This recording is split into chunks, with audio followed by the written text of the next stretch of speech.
Star Wars 7x7 episode 2597. This is a Bad Batch spoiler-free zone. Yes, the season finale of the Bad Batch drops today, but hey, you probably want a dose of Star Wars joy that you know you can listen to if you haven't seen the Bad Batch yet. So we're going to do a Star Wars potpourri episode, check up on some news updates that by themselves wouldn't have been enough to comprise a whole episode, but hey, we've got some stuff to talk about nonetheless.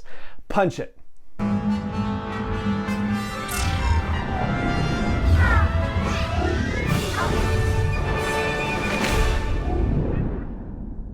Hey Rebel Rouser, I'm Alan Voivod and this is Star Wars 7x7, your daily dose of Star Wars joy, and thank you so much for joining me for it. So never fear, we'll be talking about the Bad Batch on tomorrow's episode, so you can listen to this one completely spoiler-free, safe zone, all that good stuff. Instead, we've got 4 stories on tap that we can talk about here, reported in IndieWire and The Hollywood Reporter and Wired UK, and also on StarWars.com, all things that I thought were worth flagging for your attention. I'll start with the most recent one first. So Wired UK had a piece on Taika Waititi. They were interviewing him related to his movie Free Guy that actually comes out today, where he plays the villain in that thing and says, hey, it's nice to act for once because it's a lot less stressful for me than directing, or it's a lot less work, I guess I should say more accurately. And of course he was asked about what's going on with this Star Wars movie, and here is what it says in the Wired article. It says, having finished filming on Thor: Love and Thunder, Waititi is now focusing more on his Star Wars film. Here's the quote: "It's still in the exterior space stage," he laughs, referring to the format scriptwriters use to set up a scene. "But we've got a story. I'm really excited because it feels very me," unquote. And then he's asked whether it's a challenge to marry his irreverent tone with the operatically sincere Star Wars universe, and he says, "I tend to go down that little sincerity alleyway in my films. I like to fool the viewer into thinking it's this, and then going, darn it, you made me feel something." So knowing that there is a story, but not necessarily a script, can kind of help us set the timeline a little bit, because there's a lot of pre-production work that has to go into this thing, and we know it's not going to be in 2023 because that's Rogue Squadron, so we're looking at 2025 in all probability at this point, unless we get surprised by something else. That seems to be the thing that is closest to being in motion after Rogue Squadron. Yes, we know that Michael Waldron, who wrote the Loki series, has been tapped to write Kevin Feige's Star Wars movie, so there's a little motion there, I suppose, but we don't know necessarily when he's going to be working on that. And Loki is being renewed for season 2, so we would presume, I think safely, that Michael Waldron would be involved in that as well, but yeah, don't know for sure. So, and then of course there's the whole Rian Johnson trilogy, about which we know nothing, and he's working on Knives Out too, so yeah, all of that is still in the mix, but it does look like Taika Waititi's movie seems to be the one best positioned for 2025. The next item is a Hollywood Reporter item, and this was also dated August 11th, so earlier this week. And the piece was about the launch of the What If animated series on Disney Plus, which is all Marvel focused. And yeah, buried in that thing was this particular paragraph where they're talking about characters that are animated but make the jump into live action. And they give the example of Harley Quinn debuting in the 1990s Batman animated series, decades before debuting in Suicide Squad, while Ahsoka Tano, there's the flag, the fan favorite Jedi, appeared in animation in 2008 before Rosario Dawson made the jump to live action in The Mandalorian Season 2. And here's the key kicker new thing.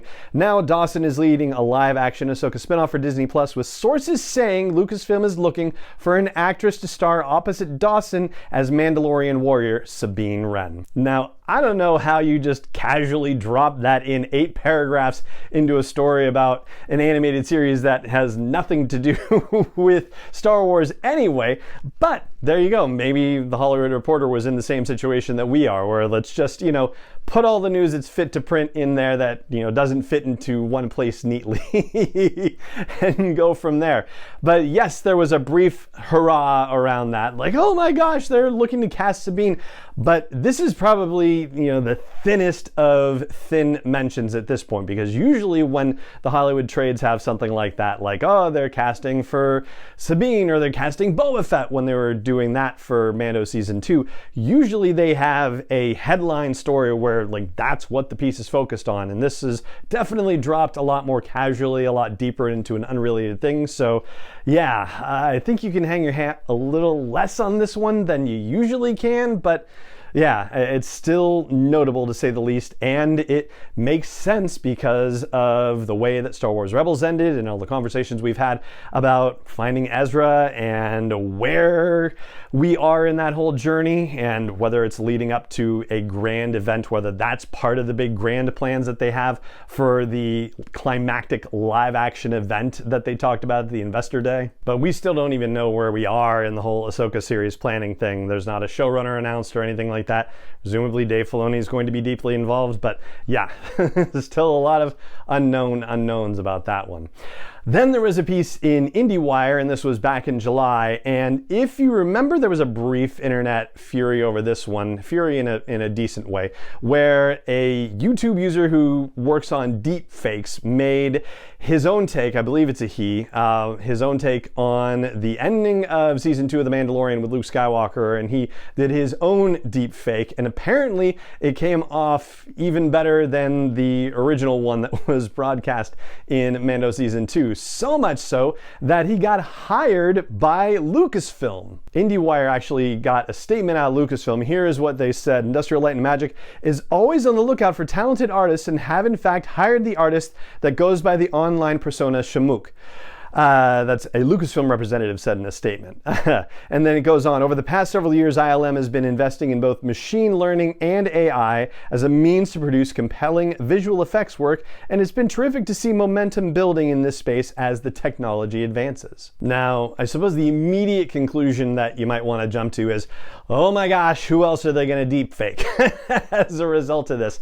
And I don't know if we can, I mean, yes, we can certainly jump to that question, and it's a legitimate one, but it's ILM, and ILM does work for so many other companies, including Marvel, for example, and Marvel has done its own de-aging stuff with Michael Douglas and Robert Downey Jr., just to name a couple. So yeah, this is something that isn't just a Lucasfilm-related thing. So yes, we can start to wonder about de-aging on various Star Wars characters, but really, this is about a much bigger universe of business for ILM beyond just Star Wars. Personally, for me, I'm just going to keep my fingers crossed for Luke and Grogu returning in a later season of The Mandalorian. Fingers crossed!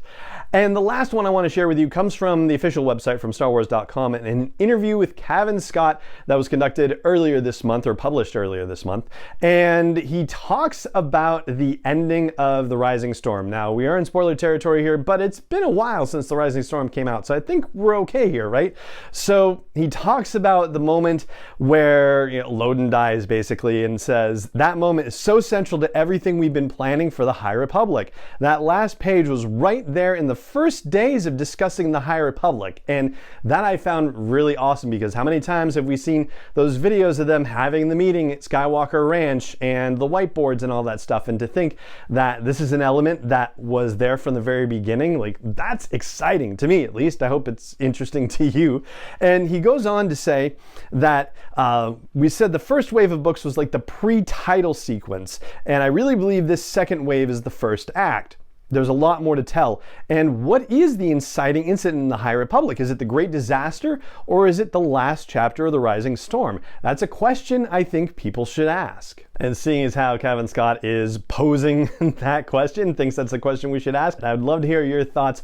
Chime in at the blog post for the show's episode at sw7x7.com, or wherever you see something about this episode on social media or on YouTube. Just let me know what you think. And I'm putting together my own thoughts about this. I'll say initially that I think it sort of depends on your point of view, whether you're talking, is it the Jedi's inciting incident, is it the Niles inciting incident, or what? So yeah, we'll dig into it soon, but I'd love to hear what you think in the meantime. So drop me a line and let me know. And that is going to do it for this episode of the show. If you are intending on seeing the Bad Batch season finale, I hope it's awesome and I hope you enjoy it. I'm recording this before it drops, so I have no idea what you're walking into or what I'm going to be walking into, but we will definitely talk about it tomorrow on the show. For now, though, it just remains for me to say thank you so much for joining me for this episode, as always, and may the Force be with you wherever in the world you may be. 7x7 is not endorsed or sponsored yet by Lucasfilm Limited, Disney, or 20th Century Fox, and is intended for entertainment and information purposes only. Star Wars, the Star Wars logo, all names and pictures of Star Wars characters, vehicles, and any other Star Wars related items are registered trademarks and/or copyrights of Lucasfilm Limited, or their respective trademark and copyright holders. May the force be with them. All original content is copyright 2021 by Star Wars 7x7. We hope you love it.